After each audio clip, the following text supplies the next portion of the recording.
Good morning, everyone. Hi, guys. Again, good morning. Hopefully everyone used yesterday to recover from any election party fatigue. But I'd like to go ahead and welcome everyone to the first lecture for the Center of the Study of Economic Liberty that we have done in the Phoenix community since the Center's reboot over the past 6 months. Moving forward, we plan to regularly bring the Center's research to the attention to the Arizona public. My name is Mason Hunt. I'm the Center's events coordinator. The introductory remarks were supposed to be given by our director this morning, Ross Emmett, but a medical issue has taken him out of operation for the past couple of days, and we decided I'd go ahead and give you and welcome you all to the event this morning. Our mission as the Center for the Study of Economic Liberty is to evaluate the contribution of economic liberty to human betterment.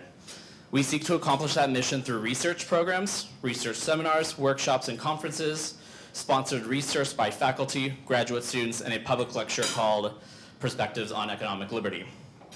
The research we put out by members of our team and affiliated scholars will be available through our SSRN research site and our website, cecil.asu.edu, that is currently under construction and hopefully live by the new year. The first major research program we have launched is related to business regulation in North America. The project has begun with the launch of a data gathering project entitled Doing Business North America, or DB&A. DB&A will provide objective measures of the regulations pertinent to small and medium-sized domestic businesses in approximately 100 state, province, territory, and federal district jurisdictions across the United States, Mexico, and Canada. The DB&A project is of interest to academic researchers and those in business policy circles. You will find a one-page description of the DB&A project in our information on the table in front of you, so please feel free and reach out if you have any questions. Our Perspectives on Economic Liberty series brings in a variety of guests who will interrogate our center's topic, evaluating its role in human betterment for good or ill, revisiting the history of debate over economic liberty, and also considering its relation to other values. The next of those lectures occurs, in fact, this afternoon when Jeff Ryman of American University visits the ASU Tempe campus to speak about Karl Marx on economic liberty. Future lectures include a discussion by leading scholars of Keynes and Hayek on their views of economic liberty, and a similar pairing of two scholars to evaluate John Stuart Mill's view on the topic. We have a full lineup of events scheduled for this spring, as well as those we've already executed this fall, and we do have that list up front as well, if anyone wants to grab it on their way out. But this morning is about Steve Slivinski's research on occupational licensing. Steve has been engaged in such research for years now, and many of you are familiar with his work, especially on the impact of taxation and the impact of occupational licensing. The latter is his topic today. The Center would also like to go ahead and thank the Kauffman Foundation for support of Steve's research. Steve Slivinski is a senior research fellow at the Center for the Study of Economic Liberty at Arizona State University. He formerly held the position of senior economist at the Goldwater Institute, research fellow at the Mercatus Center at George Mason University, and senior editor in the research department for the Federal Reserve Bank of Richmond. Prior to that, he was a director of budget studies at the Cato Institute and a senior economist at the Tax Foundation. Mr. Slivinski is the author of the book Buck Wild, How Republicans Broke the Bank and Become the Party of Big Government, published in 2006. His writing has appeared in the Wall Street Journal, the New York Post, Business Week, the Arizona Republic, and many other print and online publications. He has appeared on CNN, Bloomberg, Fox News Channel, and MSNBC, and he holds a master's degree in economics from George Mason University. But before I bring him up, I want to go ahead and also introduce you guys to Dr. Paul Carey's. He's the director for the School of Civic and Economic Thought and Leadership, the school we are housed in. Thank you. Thank you. Thank you. I'll be very brief. I'm here for Ross, so I'm about a half a head shorter than Ross, and I know vastly less about the history of economic thought than Ross. But we recruited Ross here from Michigan State University to give a reboot, as Mason said, to the center. It's now a collaborative project between the W.P. Carey School of Business and our new School of Civic and Economic Thought and Leadership. Ross has been here since February. He has been full of energy, and we're delighted that Steve stayed and is the continuity between Cecil 1.0 and 2.0. But the team that Ross has gathered, this terrific lineup of speaker events. So on the way out, underneath those digital screens, please be sure to pick up one of these flyers, pick up several copies to distribute them. Terrific lineup of speakers, fall and spring. to generate new conversation on the ASU campuses about economic liberty and different views of it. So we are very delighted that all of you are here. I'm sorry Ross couldn't be here, and with that, turn it over to Steve. Great. Thank you. You need this? Or I'm going to put it over here, probably. I'm going to be a little more free-flowing here. Can everyone hear me all right?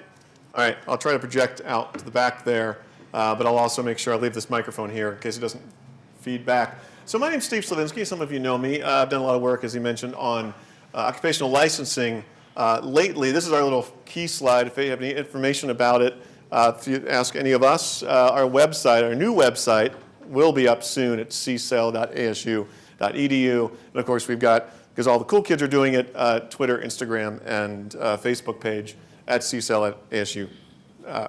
So today, excuse me, it's one of those days, I'll be talking about how occupational licensing hurts what demographers call sensitive subpopulations. In this case, low-income entrepreneurs, immigrants trying to start a business, and people coming out of prison with a criminal record and the deck stacked against them.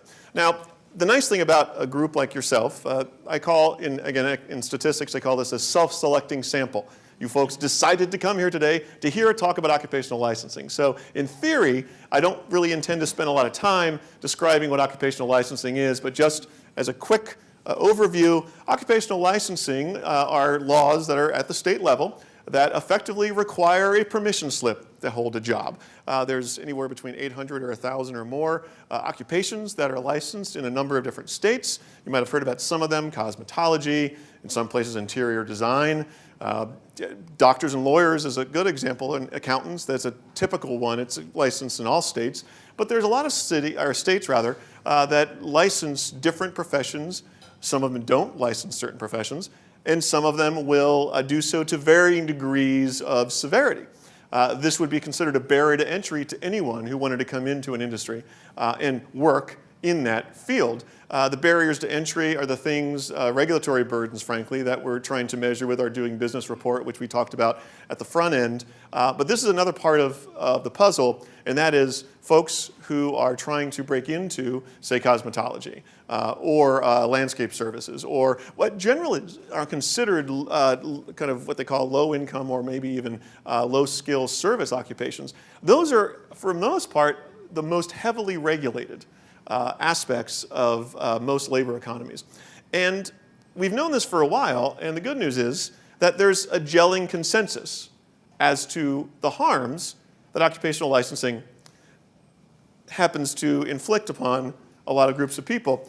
The main rationale 60 years ago or more for why we have occupational licenses is to protect the public from bad actors, folks who might do them harm. Public health and safety was the mantra used to justify a lot of these laws. But there's a consensus emerging, and this consensus was gelled quite well by arguably a land-breaking, or at least politically land-breaking report that came out of President Obama's Council on Economic Advisors a few years ago. And it basically outlined the case against occupational licensing. Now, if any of you know anything about sort of the history of politics, this is sort of a Nixon goes to China kind of moment. Here you've got a Democrat saying things about occupational licensing that would probably offend a lot of folks in his, say, union constituent voter base. And yet, this is how strong the consensus has become over the past 20 years. The work in published work on licensing has gone from being under 100 a year in terms of academic journal publications to being over 500. Actually, I think it's closer to 1,000 now on a regular basis. And so you can begin to see, when you read these studies, that there is a consensus emerging about the harms of occupational licensing. And the first one that tends to be pretty common is that it suppresses job opportunities. Again, not too surprising. If you need a permission slip to work, and it requires multiple hours of training, sometimes very high fees, apprentice periods, in things that you wouldn't necessarily expect to need to jump through these hoops to work, you're going to see lower job opportunities. And my work in this subject focuses a lot on that aspect of it. The other part of it is you see reductions in worker mobility. If you can't get a job, you're less likely to move up in the income strata. So if you're a low-income entrepreneur trying to move up into the middle income spectrum, you're going to have less opportunity to do that, so you're going to move up less as well. And part of the reason that occurs is because the first two, you can guess, it's because licenses tend to keep out competition. In a perfect world, the textbook example of, or I should say the chalkboard example of why licensing was a good thing, the supporters would say, is because, well, it keeps out the bad actors. But you've got to figure out a way to implement and enforce these laws. The way these laws are enforced are licensing boards. Well, who do you put on the licensing boards? You put on people who are qualified to talk about what goes into having a license, and usually it's people who already have licenses. Well, you begin to see the incentive here, or the adverse incentive, as economists would say, which is maybe those people don't really want to have people competing with them, and so they're less likely to give out new licenses. And you actually tend to see that most frequently. And the empirical work on this is really, again, quite profound and does show that the licensing boards tend to keep out competition more often than they encourage competition. Now, there's actually a sociologist that's done some work on how occupational licensing benefits low-income workers, and she has said that, well, if you have a license, you actually get paid more in your chosen profession. That's actually true, and she's suggesting it makes low-income workers better off generally. Arguably, it makes them better off specifically because they are getting higher wages, but that's because it keeps out competition. This is a cartel wage. This is cartelization of an industry where you're restricting the supply, you're keeping out competition. As a result, prices are going to rise. So if you're lucky enough to get a license, yes, you're probably better off. But in the aggregate, the workforce and labor markets and low-income individuals are worse off because there's less ability for them to get a job. And this is no surprise. This is what in economics they call public choice economics or political economy. The kind of economics that someone like Adam Smith, for instance, the father of economics, would have recognized as being the proper kind of set of questions economists should be answering. And those are the kinds of questions that we ask at our Center for the Study of Economic Liberty. And this is where these finally all gel into the realization that we've got these high barriers to entry and lots of costs to get into so many industries, and yet there's no significant benefit to health and safety. So, and again, this is not too surprising. If you look at cartels generally, there's really not a whole lot of thing you can do to solve this problem except break up the cartel. But one thing you see, even in the high-end professions, in fact, a lot of studies have been done to test this result. It was in dentistry. Not all states license dental hygienists, not all states license dentists even for that matter, and of course they do so in various degrees and various levels. And there's no significant actual health outcomes in the states that license them versus those that don't license them. So again, makes you wonder why the health and safety justifications still persist, other than the fact that they just sound good to people. But when you test them empirically, they're not actually valid. Now, occupational licensing reform, therefore, if you reform these laws, we know that the laws are hurting people, maybe if you reform them, this might be a crucial part of alleviating poverty. And the way I think about this is in the idea of self-employment by folks in low-income professions, so service professions generally, but those that require licenses. There's actually a number of very famous papers that look at income mobility and discover that self-employment is actually one of the best opportunities for people to work their way up. And so you think about the lawn care service business, you think about driving a taxi cab, you think about barber shops. Those kinds of things are the types of vehicles that for at least 30 or 40 more years or more in the US economy have been a good way for people to work their way up out of poverty. And yet we discover that licensing burdens can restrict the amount of low-income entrepreneurship that you actually see at the state level. One of the cool things about working in this field is that we're starting to see a lot more data come online that we didn't have even 15 years ago.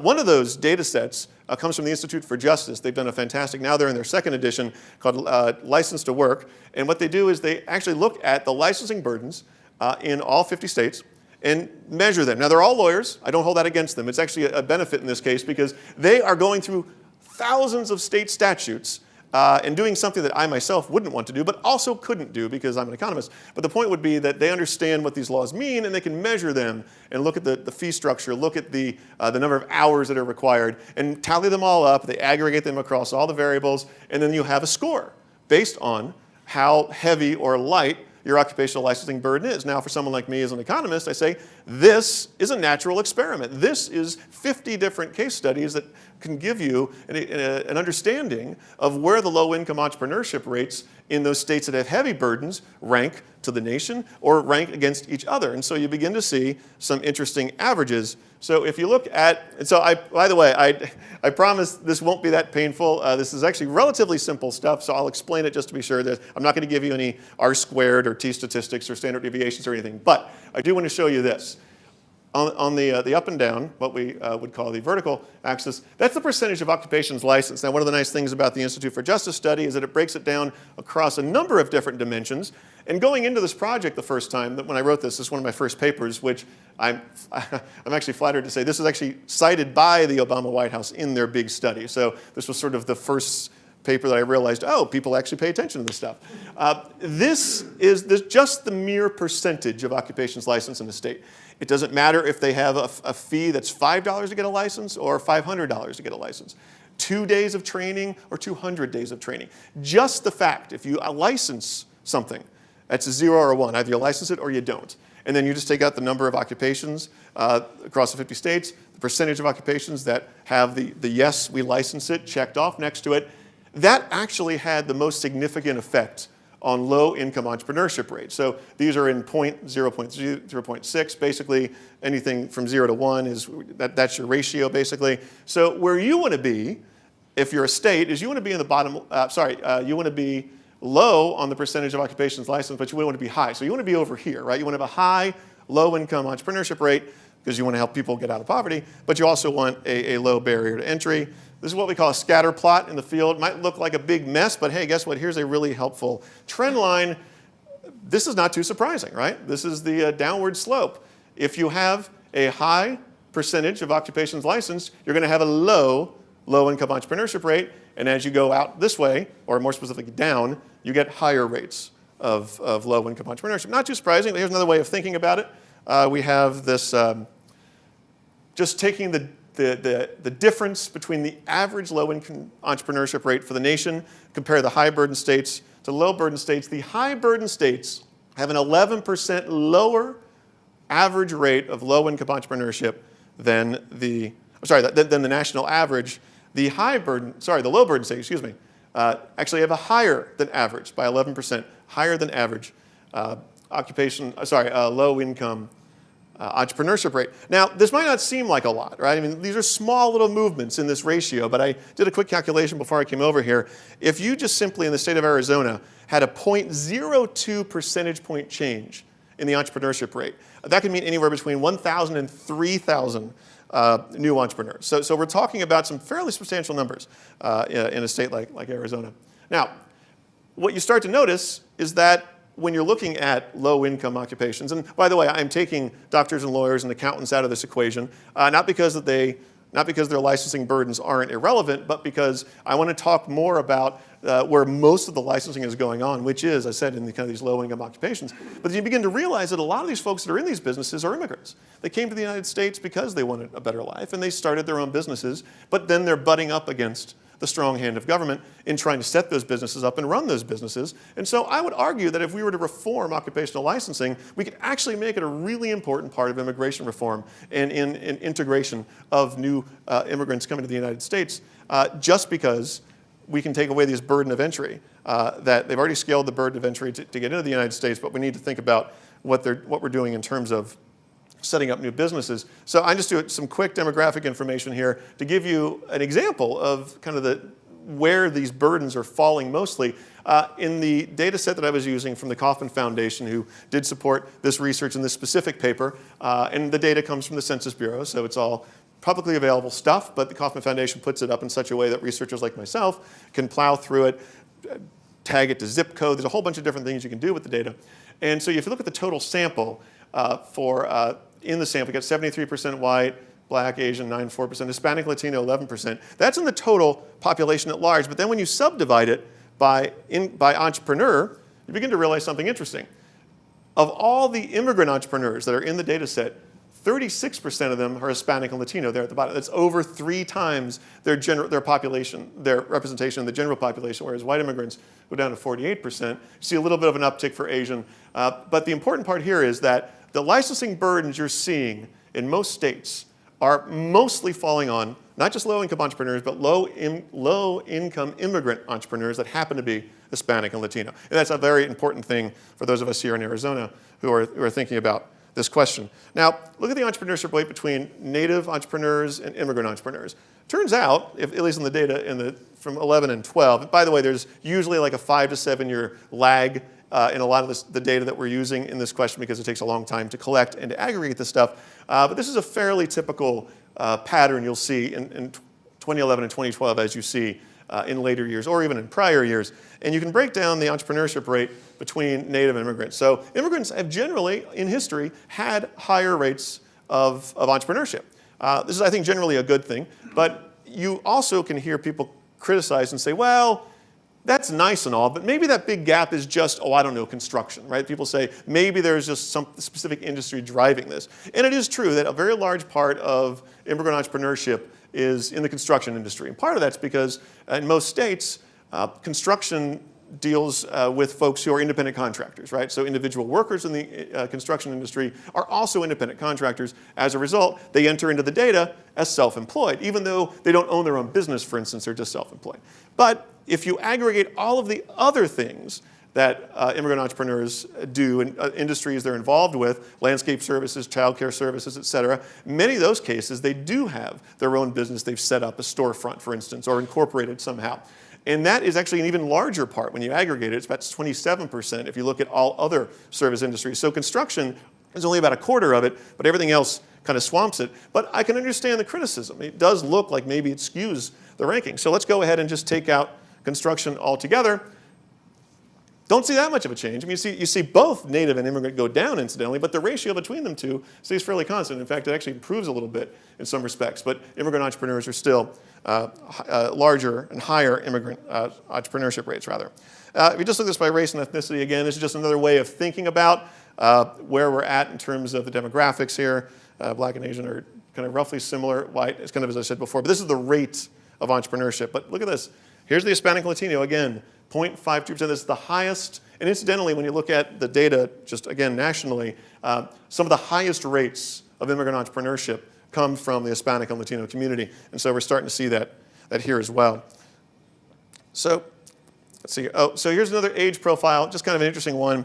And we kind of go through this relatively quickly. But you notice that about 70%, so if you go a little further, this is 20 to 29, that's the immigration immigrant entrepreneurship rate.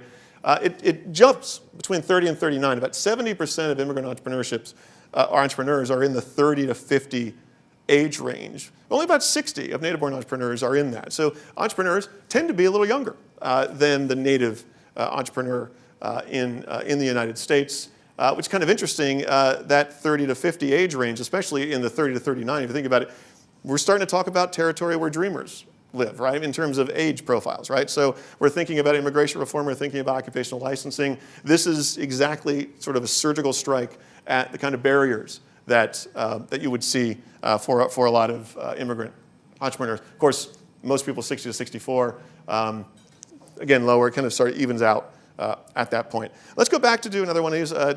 One more thing about education. Again, this is probably not too surprising, but general educational attainment, high school or less. So again, most immigrant entrepreneurs don't have more than a high school diploma, whereas the general population, you see white, black, Asian, and again, we're going to see a big jump up here with Hispanic Latino. 78% of immigrant entrepreneurs have high school. So we're talking about occupational licensing burdens that hurt the lowest skilled and the lowest earning folks in the workforce, and keeping them out makes absolutely no sense from any specific cost-benefit analysis. Now, so what I want to do here is look again, do a very similar kind of thing, but I need to explain the vertical axis again. Remember I talked about the Institute for Justice, how they have these scores that they aggregate. They say scores based on licensing burdens. Well, no offense, Paul. Paul Avila here from the Institute for Justice. It's a fantastic study, but they did something that was counterintuitive to me as an empirical analyst, and that was the highest scores were people who had the lowest scores, the people who had the better licensing burdens, meaning that the states that had the least licensing burdens had the lower scores and the high scores. So I had to kind of make adjustments to that and had to kind of make sure that the licensing score kind of all lined up the way it made sense intuitively. So in this case, the heavier score, the higher score rather, is the heavier burden. So in the Institute for Justice report, Arizona has one of the highest scores when you think of it kind of in this way. So it goes all the way up to, I scaled it so it would make sense to compare them to. Then again, the immigrant entrepreneurship rate here. So in this case, you want to have, again, a low score to make it consistent with that prior chart. You want to have that low score, but you also want to have a high entrepreneurship rate. So you want to be over here again. And you can probably guess where this is going. Here's the scatter plot again. It's a little less clumpy, but again, the trend is basically, yikes, sorry about that. Trend is basically the same. You're going to see a downward, can I get that back? Oh, here we go, yep. So you'll see a downward slope there. And by the way, this is all in the papers that we have available on our website. But again, there's the downward trend for the immigrant entrepreneurship rate. Again, same thing here for the averages. This is the difference from the average in the US. High burden states and occupational licensing have, strangely enough, again, 11% lower. And I didn't make that up. That's actually turned out to be 11% in both cases. High burden states have lower rates of low income entrepreneurship and low-income immigrant entrepreneurship, but then actually the low-burden states had an even higher level of low-income entrepreneurship among immigrants when you had low burdens for occupational licensing. The last part of this, the last part of what I call my trilogy on the licensing reform, has to do with people coming out of prison. So if you're trying to think of a subpopulation of people who not only have the deck stacked against them in terms of skill level and work experience, but also in the form of a criminal record, it's folks coming out of prison. And one thing I began to notice, and I think criminal justice reform is a hugely important issue, and some people might wonder why someone like myself who does research in economic liberty would talk about criminal justice reform. It's because we began to realize that there's a very critical component of criminal justice reform that was going unaddressed for at least in the formative stages. Criminal justice reform generally tends to look at who do we put in prison. But a lot of criminal justice reform efforts weren't really thinking about the re-entry part, meaning once they come out of prison, how do we get them back into the workforce? Because one thing that we've discovered in criminology literature over the past 40 years is that you're most likely to avoid re-offending, meaning going back to prison, if you have stable employment. And one of the important parts is the first 3 years of your post-prison life is the most critical. I think over 70% of recidivism, which is what they call the reoffense rate, over 70% of the recidivism that you see tends to occur in the first 3 years. And yet when you look at licensing burdens, you begin to realize some states have occupational licensing burdens that require 3 years or more, sometimes, of training. So you're automatically taking off the table the ability for folks like this to enter into gainful employment. So you have to begin to ask the question, how might you expect licensing laws to impact those leaving prison? So the first is, as I said before, those with lower education levels tend to be hurt the most by occupational licensing. That's true. About 45% of the general male population in 18 years and older in the United States has no more than a high school diploma. For those leaving prison, it's closer to 75%. And a lot of them are GEDs that they earned in prison. So automatically they're coming out with a lower degree, or for that matter, lower skill level, arguably as measured by degrees. You can argue whether diplomas actually indicate skill level, and that's another conversation for another day. But coming out of prison, you're looking at mainly people who have GEDs or no more than a high school degree.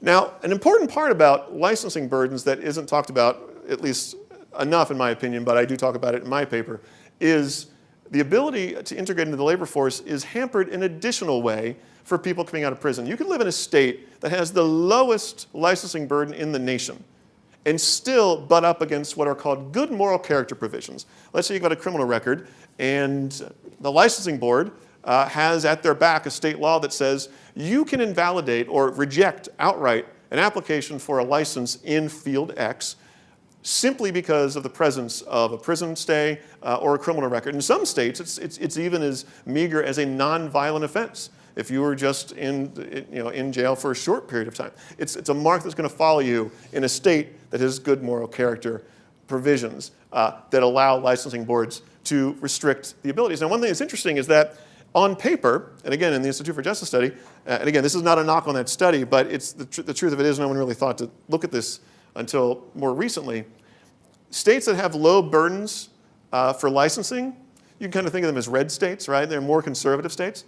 Those are the states that also have the strongest good moral character provisions. And so even if you're in a state where you can easily get a job as a barber, for instance, or open up your shop, if you have a criminal record, it becomes a lot harder. It's a whole set of new restrictions that are unlocked when you have a criminal record.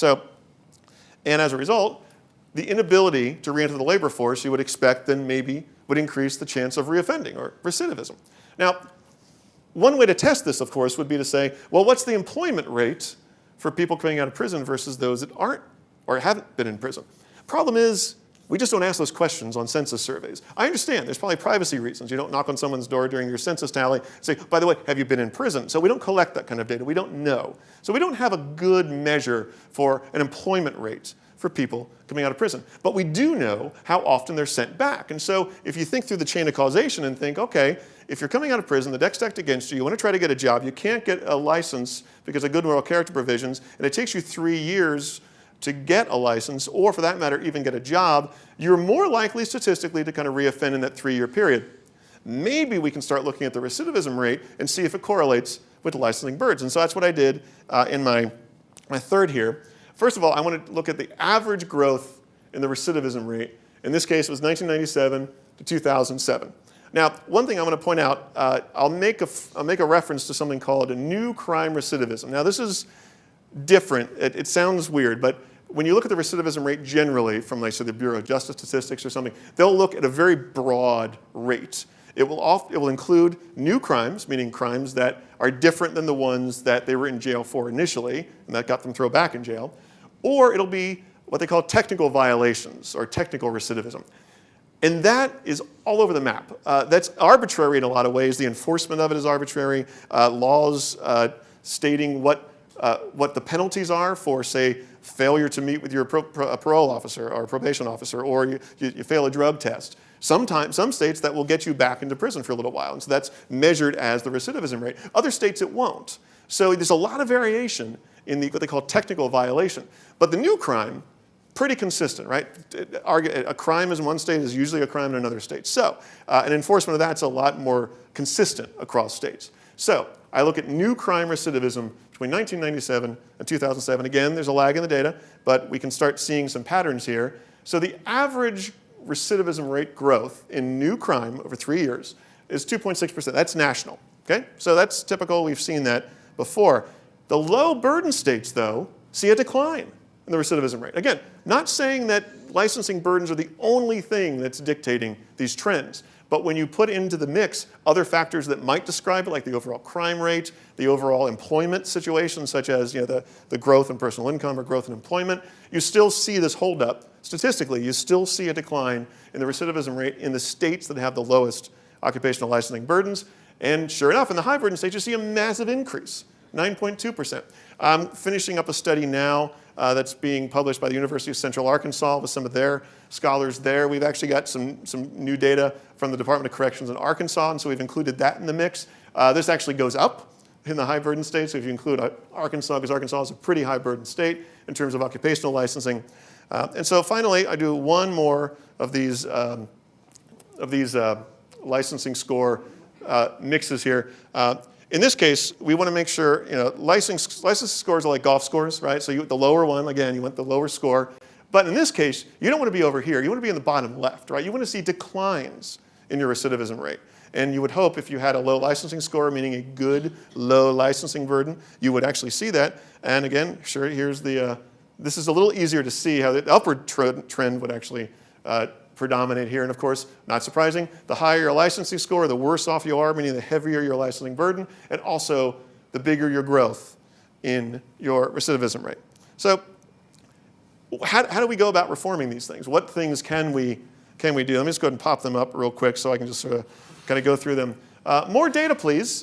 This is something that I'm not just saying this for self-serving purposes. This is something that would be very, very useful. And in fact, in the state of Arizona, Governor Ducey actually has signed executive orders requiring licensing boards to collect a lot of data. And in fact, a new law that was signed, I believe it was earlier this year, has to do with licensing boards requiring, or being required rather, to collect data on what applicants who have criminal records are rejected or not rejected, right? So there's a number of issues here that we need to think about.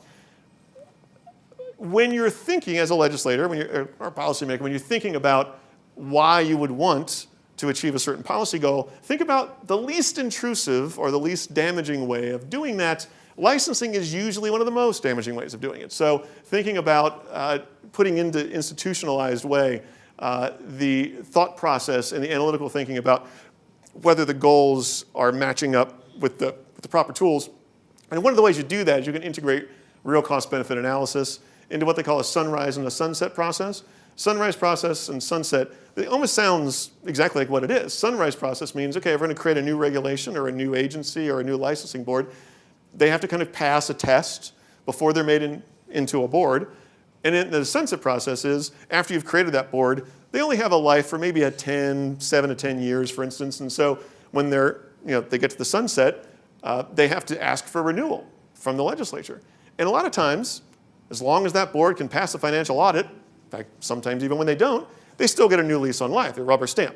Well, what I think we should be doing is saying, okay, well, let's put the burden of proof on the licensing boards to justify their existence whenever they get to the sunset part of their existence, and that is convince policymakers that what they're doing is actually meeting this cost-benefit analysis, not a financial audit kind of standard. It's saying, are the costs of these burdens and all of the downstream effects that we just talked about, lower rates of entrepreneurship, lower rates of income mobility, is that actually worth the cost of these licensing provisions? And if not, they don't get a lease on life. And then we go to a system that I like to call competitive certification.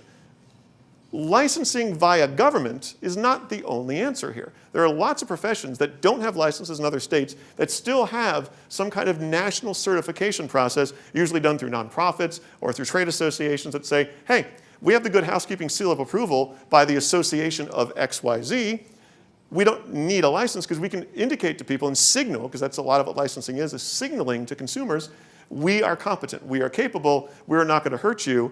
And as long as the state can come in and say, yeah, we're willing to acknowledge that this certification passes muster, and so there's liability reasons and stuff that get kind of neutralized by this, that's the way to go. Because the nice thing about this competitive certification, they call it competitive because it's not government. It is decentralized. And it allows for different competitors to provide certifications that may have varying degrees of skill levels. And so you can say, I have the Good Housekeeping Plus seal of approval. I'm even better than that guy over there. That's the regular Good Housekeeping seal of approval. So next thing you know, you've got this competitive certification, not a race to the bottom, but a race to the top. Secondly, you don't give government veto power over people who want to get into the industry, which is what the current licensing regime does. A competitive certification option, it makes sense for the private, non-government certifier to give the right people the certification because they've proven, they've gone through the tests and everything, but if anything, they're competing for good people, not trying to keep people out, they're trying to bring people in to the industry because that increases the reputation of the certifier. Whereas the licensing board right now, they have no reputational hit by keeping people out, and in fact, they would get a reputational hit if they don't keep people out because the people in their industry, when they go back to their law practices and dentistry practices and their trade association meetings say, hey, what are you doing? You're letting more people in, you're breaking down our profit margin. So that's one of the reasons why I think reforms in this category are going to be extremely important. So topics for future research, this is my last slide, and we'll get right to questions. Or you can leave too if you want, that's fine too. But what I'd like to do is just give you two quick sneak preview of two things I'm working on. The one I've already said, competitive certification as an alternative to government licensing. I'm doing a paper on that now, which will be out at some point. I'm not sure exactly how quickly I'm going to finish it.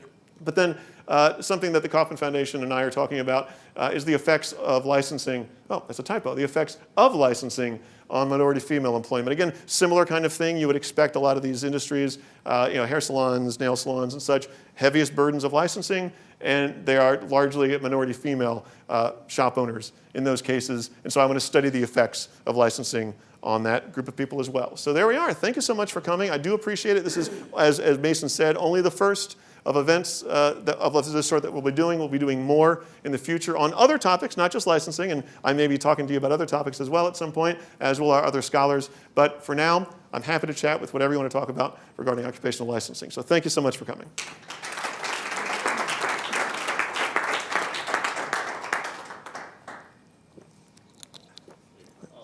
Yeah, that's a good idea.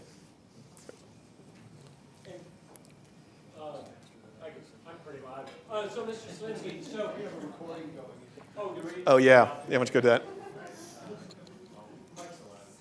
We'll edit that part out. Mr. Slivinski, I heard a podcast or something recently where I heard an interesting, I don't know if I would call it a counter argument, but someone was trying to say that there was a pattern out there where it might be that some minority persons might actually benefit from licensing. They were trying to make Right. the argument that that somehow, even though licensing is burdensome for people to get into, it may not be quite as burdensome as an old boy network. Right, right. So, and I made allusion to that specific scholar. Her last name is Redbird. I forget what university she's at, but I think she's a sociologist. What the field that she's in, and she was making that point. And the counter argument that I sort of alluded to here is that that's probably true for the individual who received the license. But when we're thinking about terms of public policy, we're trying to wonder what are the opportunities, what are the policies that expand the opportunities for the most number of people? And yes, at the margin, I can imagine there being many cases where licensing breaks down those barriers. But I can also argue, and I think you see it more often, because this is an empirical question, how often do you actually see the licensing boards not becoming a new form of the old boy network? I think that's actually what you tend to see empirically. So as a testable notion, and actually Professor Redbird does have a very broad data set. She's done a lot of surveys. They're not census surveys, but they're a little more textured. And I think she's making her data publicly available, so I may be able to start plowing through this and see if those connections hold up. But my hypothesis, based on all of, not just my research, but the hundreds of other scholars who have been doing this for 20 years or more, tends to indicate that in the aggregate, folks at the low end trying to break into a field are not benefited by licensing in the aggregate when you take in all the kind of the broader cost-benefit analysis and not just look at one specific comparison or case study. When you look at the overall opportunities available, those are increased and expanded and augmented by the absence of licensing, not the creation or the presence of licensing. Steve, when the state of Arizona is looking at the occupational licensing and lots of other kinds of licensing that occurs at the state level, mandates on boards or creation of boards, et cetera, one of the biggest stakeholders in the conversation is often municipal governments. Yeah. And I'm wondering if this may be a more data issue for the analysts involved, but have you, a lot of your analysis kind of had a general overlay of a red state, blue state kind of thing in your conversation. Have you looked at certain kind of municipal dynamics and whether there's more or less burdens on occupational licensing? And then, of course, in Arizona, one thing that may not be exactly the case in other states, or it may be, but I know it's the case in Arizona, the interest in licensing for many large cities relates often to the tax code, TPT licenses, and their interest in knowing where everybody is. So they have their own version of a census. So their desire for data corresponds to their desire for state licensing. Right, right. So no, I'm glad you asked that question. In fact, I was just talking to Paul Bernert, who's also one of my colleagues at the center, about this very topic, because our doing business report that we talked about during the introductory section, we're hoping to integrate measures of this in that.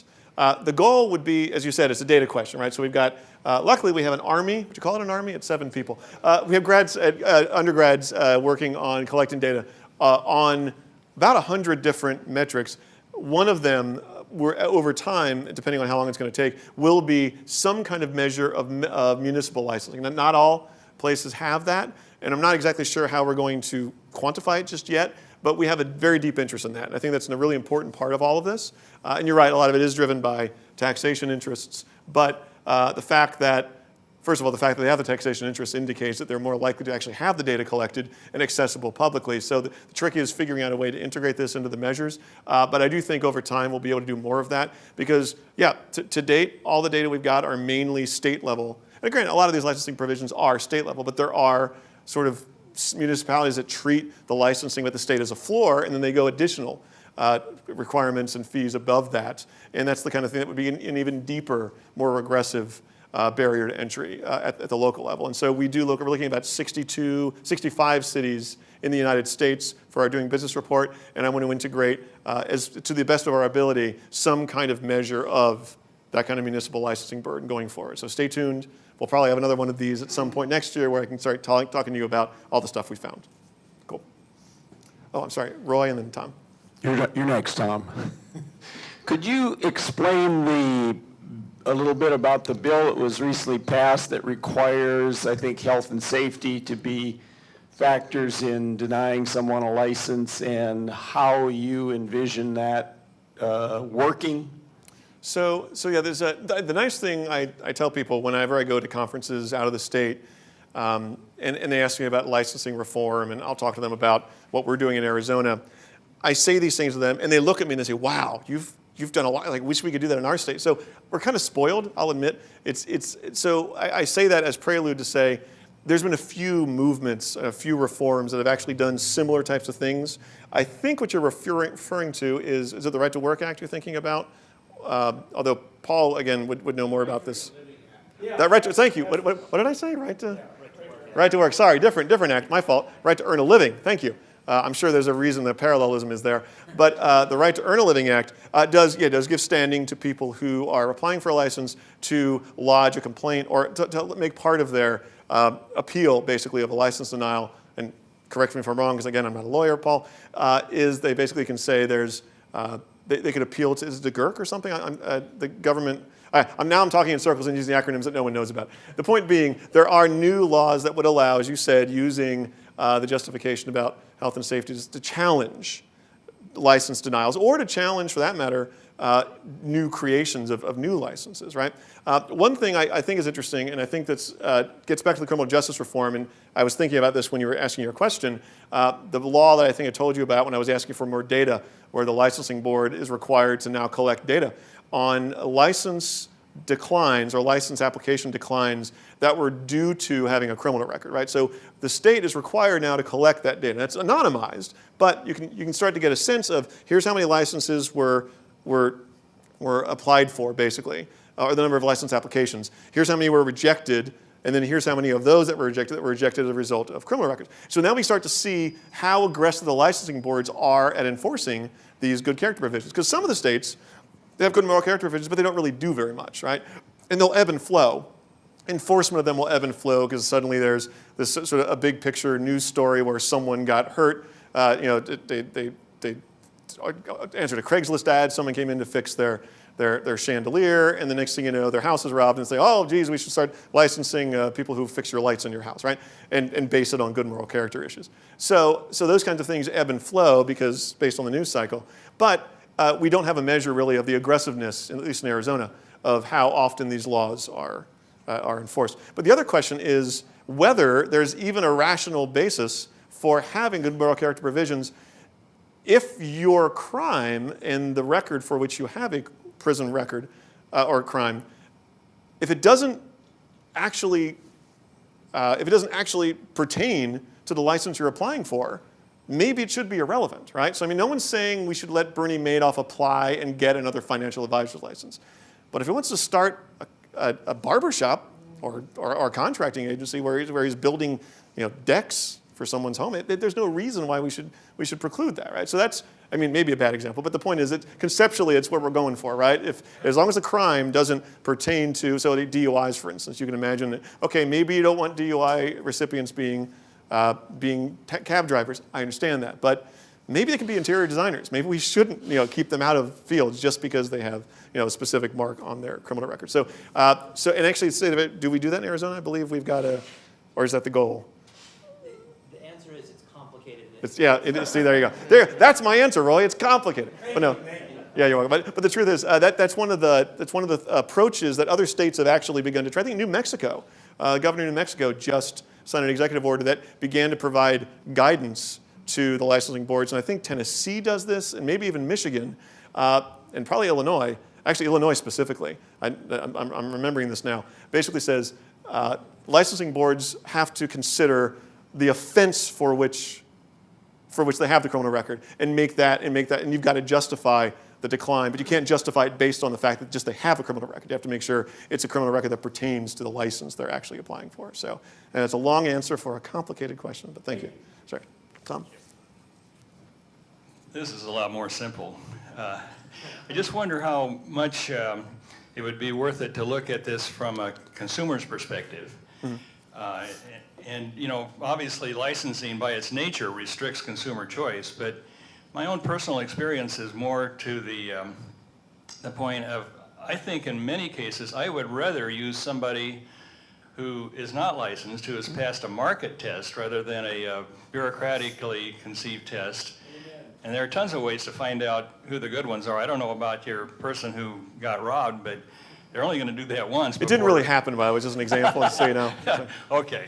Anyway, you see my point that I think that consumers are in many cases and overall probably better off without most of the service licensing that we get imposed.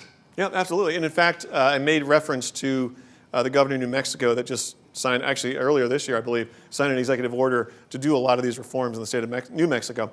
And one of them was, I think the phrase they used was consumer choice or consumer veto. And the concept was, they said, listen, if we have licensing in the state, but you, as a practitioner, doesn't have a license, you can still practice because we're assuming consumers will do their due diligence to decide, do we want to hire someone who's not contracted? And sometimes the rates are lower, right? So there's an actual price benefit there a lot of the time. But then the question is, leave it to consumers. As a practical policy matter, why do we need the government telling people, you shouldn't buy services from this guy, which is what licensing boards are in the process of doing, right? That's their reason for being.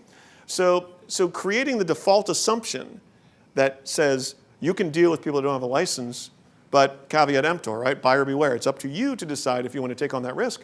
And if you take on that risk, hey, state should have nothing to say about it, and the liability concerns and stuff are all yours to bear, but doesn't mean you can't do it. And that's basically what the default assumption should be, I think, for licensing. And so whether that can be done by executive order, and most states probably can't, it probably requires legislative change, and it may have actually worked in New Mexico where the legislative change kind of worked alongside the order. But for the most part, I think that's a good idea. The idea, and the competitive certification comes into that too, the idea that we should just assume the people buying the services are the ones that have the vested interest to actually make sure they're getting good services from reputable people. That's the concern. It's not a public health and safety concern, because a lot of the time, these public health and safety concerns could be handled in other ways. We don't license short order cooks in any state, and yet there's a pretty strong potential for a health and safety issue right there, right? I mean, he coughs in the soup, you get sick. That's disgusting. I'm sorry I'd inflict that on you. But the point is, we deal with that in a different way. We don't say you be licensed. We instead say we're going to have cleanliness and safety checks at your restaurant, and we're not going to announce them, but we're going to go ahead so you always have an incentive to keep your place spotless or clean anyway. But the point being, it doesn't require a license to get the same public health and safety outcome. And so that's what I mean, the least restrictive form of achieving the policy goal. If the policy goal is health and safety, then there's other ways of doing it. If, however, the policy goal is keeping out new entrants and new license holders in competition, then yes, licensing is the perfect thing we should be doing. But obviously I'm arguing that as a policy matter, we shouldn't be doing that. That should not be the policy goal. We do have a food handler's card, though. Okay, fair point. Yeah. Fair point. Yeah. A couple of questions. One, our license, I'm not sure, I don't know about this, but are licenses required to be renewed on an annual basis? So do people have to keep paying that same fee over and over and over again? So that's a good question. I think it varies by license. And sometimes continuing education credits will kind of apply sometimes. So that's a fair question. And in fact, it also brings up another point that I didn't really talk about here, which is a reciprocity between states. That's all over the, no pun intended, it's all over the map. I mean, it's inconsistent between states. So some licenses, the teaching licenses are an example. Some states have compacts with other states to say if you're a teacher in one state, you move to another state and we'll recognize reciprocity. Other licenses don't do that. The studies that have been coming out recently indicate that people are less likely to move to another state if there's no reciprocity between them and the license they hold in the new state they're going to move to. So if there's no reciprocity, you got to go through the whole process again, plus maybe annual renewals on top of that, right? So this is a very real question because it is a barrier to entry that we're only now starting to be able to measure. Yeah, that actually was my second question. When I was in Tucson for an event last year, my Uber driver was a barber with 20 years experience for out of state. And he was driving Right. for Uber just so he could pay for his license so that he didn't become homeless. Yep. No, and these stories are heartbreaking, and I hear about them all the time. And I'll get emails about this, people telling me stories like this, and I feel terrible because like I'm just a guy researching this stuff. It's like, I can't help you. I'm so sorry. They're always very, very cool. I mean, they always write back and say, we understand. Keep doing what you're doing. And I try to refer them to resources and stuff. But you hear about stories like this all the time, and this is the reality of the situation, is that this lack of acknowledgement by government that certain types of experience can be useful as a gauge of whether they get a license or not. Of course, I would argue the license should be there in the first place, but at the very least, recognize certain types of experience should be part of the discussion, and it's not currently. Sorry, Michael.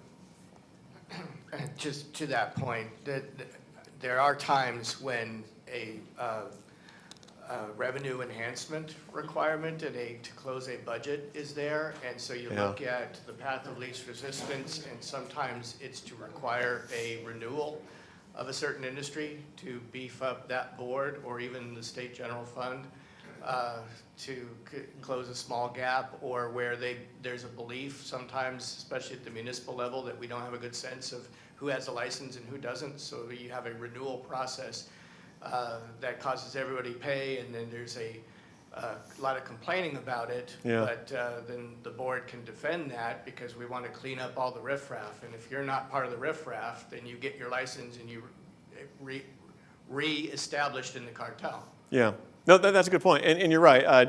Basically, a lot of what drives licensing decisions isn't actually public health and safety. It's, as you said, revenue. It's keeping out people. I mean, this kind of hits the soft underbelly of me as a libertarian, because I like user fees, but this is kind of a bastardization of the general argument about user fees, right? So I think you're right, but it's used more as a justification, as you say, of higher fees, but also as, oh, wait, we have to be here, otherwise who else will clean up the riffraff? If not us, who?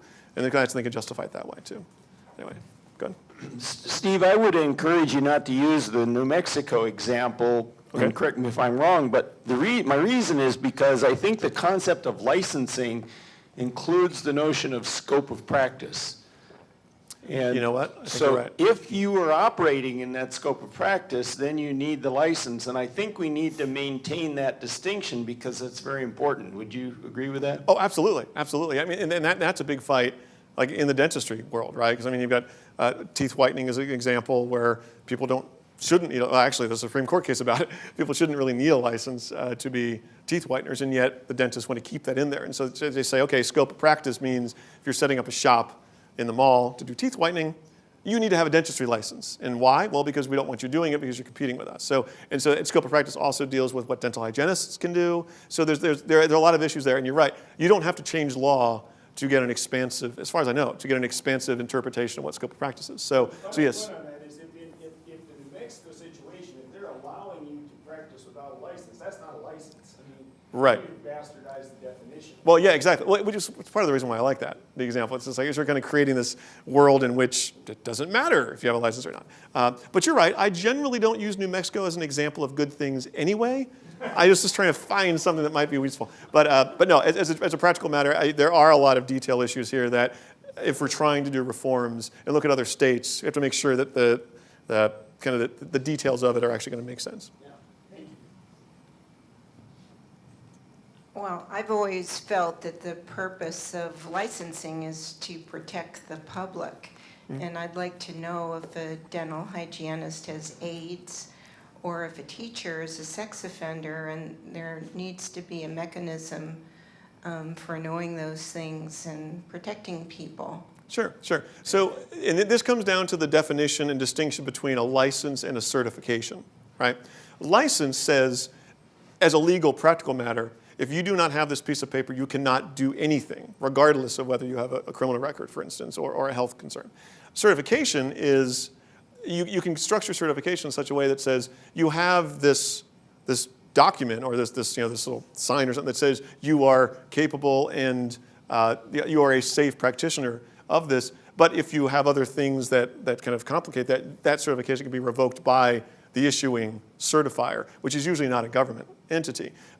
Licensing boards, though, to be fair, don't have a really good track record of actually enforcing the types of things that you're talking about, right? So you hear lots about bad actors that occur even with holding a license. And so licensing boards are a bad enforcement mechanism for for that kind of thing. I would argue that what I call a competitive certification process, where the good housekeeping seal of approval can be endowed upon someone, they're more likely to go after the bad actors or people who are harming people. Because if you as a consumer go in and say, oh, I keep using good housekeeping, by the way, that's a dated reference, I realize, but it's one of those things that it's easy for people to conceptualize if they've heard about it. And the idea is you have this document or this little sign on your window that says, oh, the certifier, the National Organization of Healthy Dentists has told me, I've gone through their training and I've gone through their, they've given me this A grade. I'm going to show everyone that A grade, so that way you know I'm a reasonable and qualified and safe practitioner of dentistry services. So if you have that, and then you suddenly have a massive infection in your, I'm coming up with these disgusting examples, I'm so sorry. But the point is, something terrible happens to you in the dentist chair, and suddenly you realize, wait a second, that good housekeeping seal of approval didn't mean anything. He's got an A, but that doesn't matter, because now I've got this terrible gum work I have to remedy. So it suddenly gives a bad reputation to the people who certified that dentist.